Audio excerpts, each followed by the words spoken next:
Hey there, welcome to my channel. In today's video I'm going to be doing a review of the YesWelder Cut65DS. This is a plasma cutter and it's an improved version of one that they've been making for a while, but they made a bunch of improvements to this plasma cutter and they wanted me to do a review, so they sent me one for review, and I'm going to go over all the features and all of the controls and the things that they made improvements on. If you're considering buying a affordable plasma cutter, this is a pretty robust unit, even though it's so small, which always amazes me, the inverter technology that they've come out with.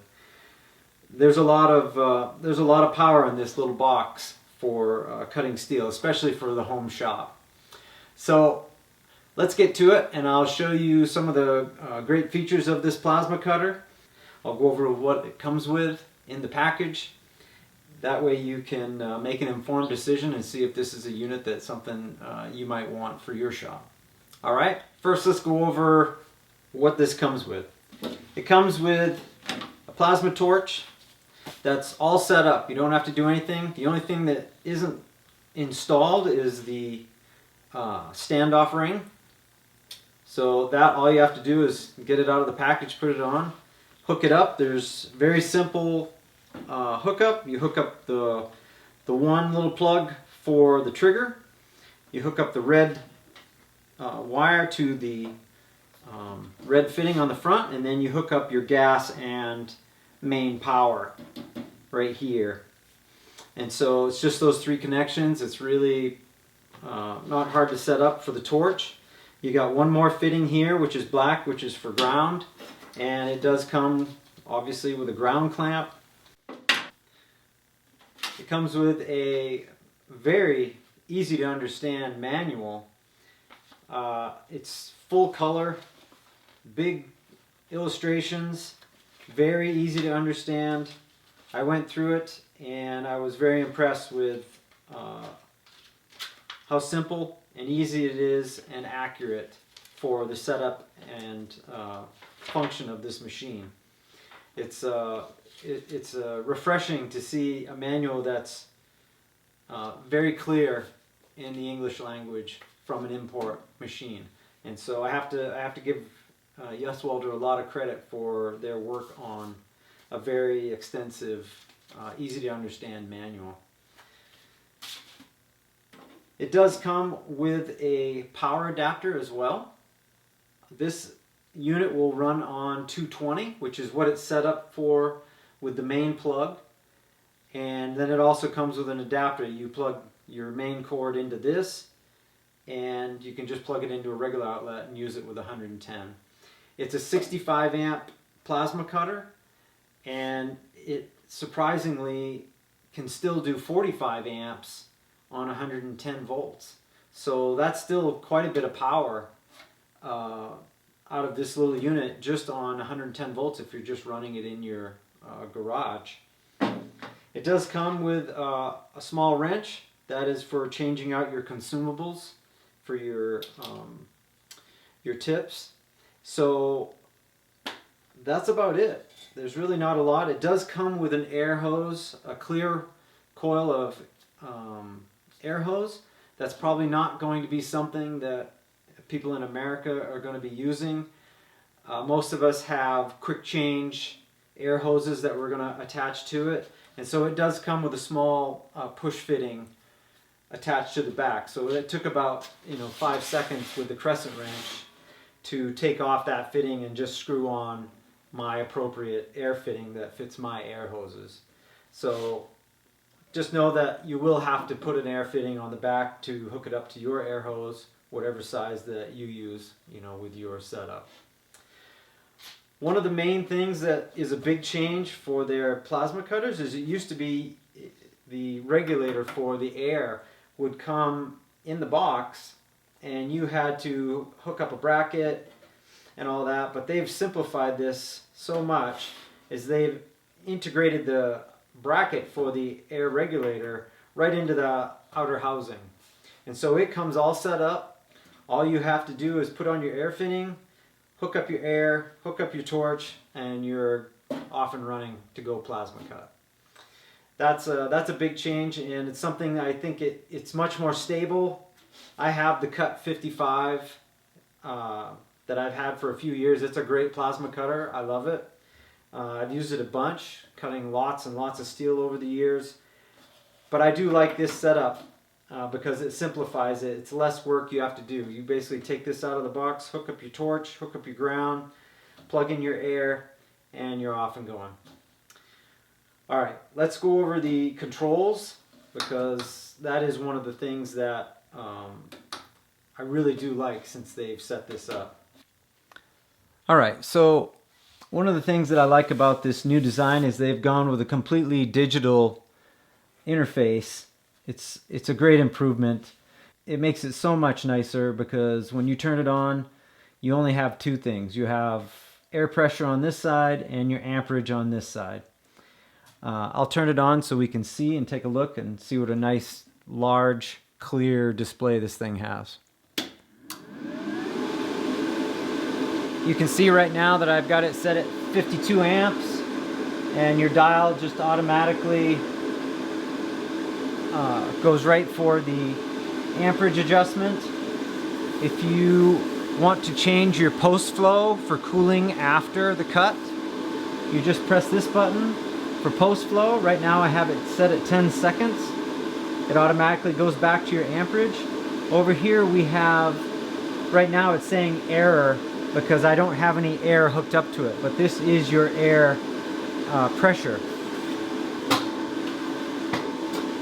Let me hook up the air and we'll show you what that looks like. So right away you can see that I have it set at 50 to 51 PSI. The nice thing is it comes default in PSI, not metric. If you want to change it to metric, you just press the units right here and it'll change it to MPa.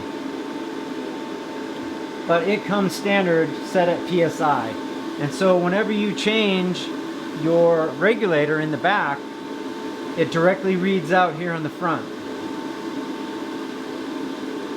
And the manual recommends you go between at minimum 45 PSI all the way up to maximum of 68 PSI.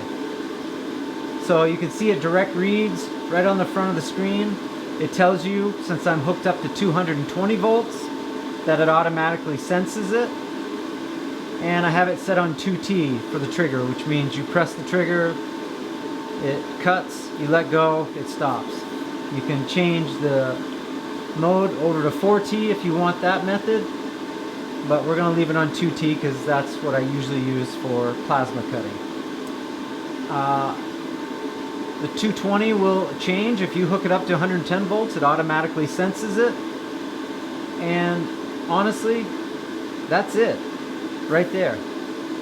When you turn this thing on, there's nothing to do except if you left it at your last setting of 58 PSI, I mean 65 PSI and 58 amps, then it's ready to go. There's nothing else to do.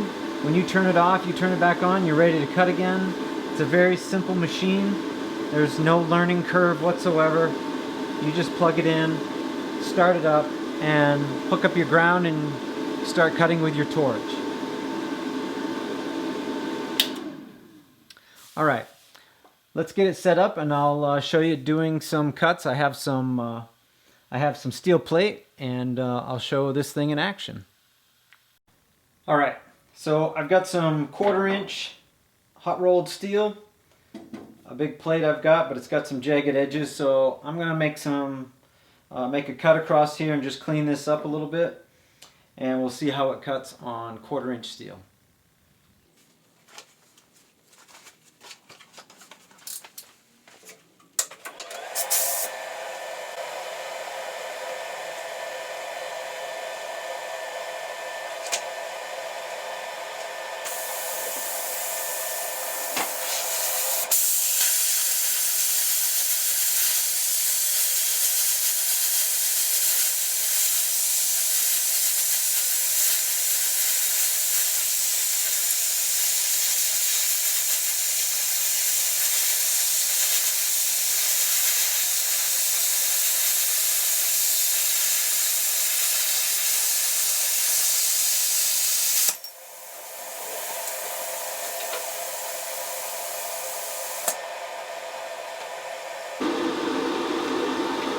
All right, let me show you.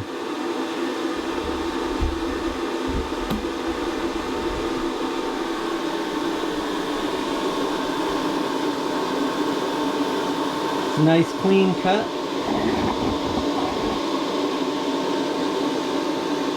With just a tiny amount of slag on the bottom that will clean right off. All right, so I've got some 1/2-inch cold rolled plate steel locked down here, and so I'm gonna make a cut with that and see how it does with 1/2-inch plate.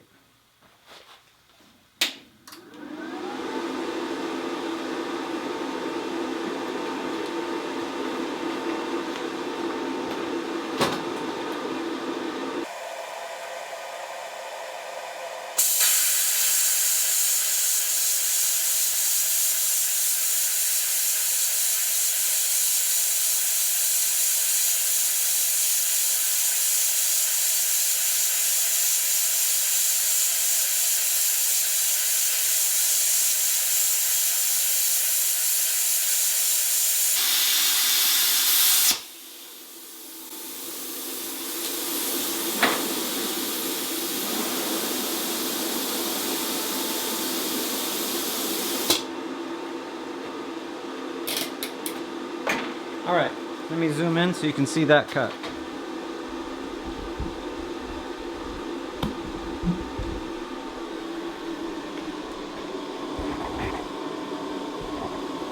All right, that's 1/2-inch plate. You can see it makes a nice clean cut. A little bit of slag on the bottom, but that's pretty standard with plasma cutters. But this thing handles 1/2-inch with no problem at all. All right, so I've switched the machine over to 120 volts, and I just want to see how it does on the lighter voltage. And I'm going to turn the amps down. I think the max it'll do is 45 on 110 volts, or 120 volts.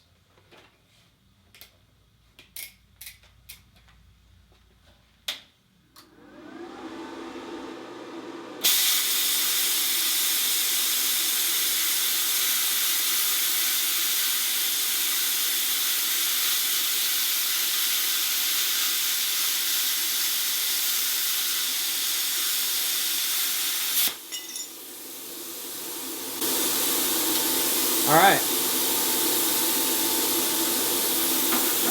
So I turned it down to 26 amps, and it cut right through 1/8 inch with no problem. So I suspect you could probably maybe cut 3/16 if you went a little bit slower on your feed, but that's kind of the limitation of 110 volts or 120. All right. So a couple things I wanted to talk about after going through the cutting and using this for a while. There's two things that I didn't mention when I was talking about, the features. One is duty cycle, which to me is a very important part of whether it's a welder or a plasma cutter.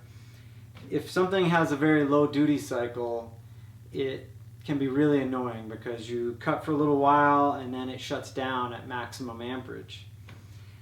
One of the things I've always been impressed with YesWelder is their duty cycle for their machines, and a lot of people will scoff at them, but I can tell you I've had their welders for many years now.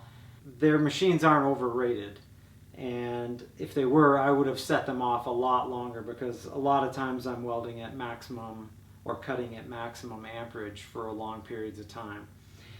This machine has a 60% duty cycle or at maximum amperage. So you can cut it the full amperage, 65 amps, you can cut for 6 minutes straight out of 10 minutes before it has to rest. Well, a 6-minute plasma cut is a very long time. That's a lot of cutting. And that's at maximum amperage. If you back it down to 45 amps, it has 100% duty cycle. So you can cut unlimited at 45 amps. As long as you want, the machine won't shut down, it'll just keep going. So those are pretty big numbers that you should be looking at if you're comparing apples to apples. If you're comparing 65 amp plasma cutters, you should look at whoever the competitor is and what theirs is rated at. So the other thing I wanted to point out is that this plasma cutter no longer has high frequency start.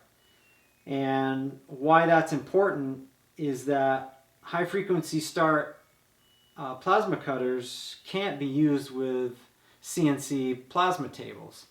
And since this one has no high frequency start, that means you can use this with a CNC plasma cutter. So that to me makes this, you know, a very impressive all-around machine, because not only can you use it for regular plasma cutting, you can use it on your CNC table. And I really like that. I don't have a CNC table yet, but it is on my list of things to build. So overall, I'm very impressed. Everything I put it through, it was able to accomplish with no problems whatsoever. We found out just how many amps you can use on a 20 amp circuit.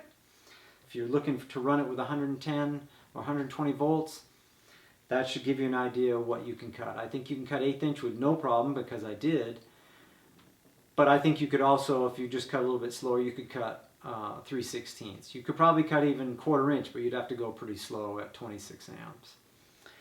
At 220 volts, it had no problem cutting right through 1/4 inch, 1/2 inch plate, very clean cuts. So anyway, that's about it for this review. I hope you enjoyed this. Hope you got something out of it if you're looking at buying one of these. And I thank you guys for watching, and I'll see you on the next video. Alright, thanks.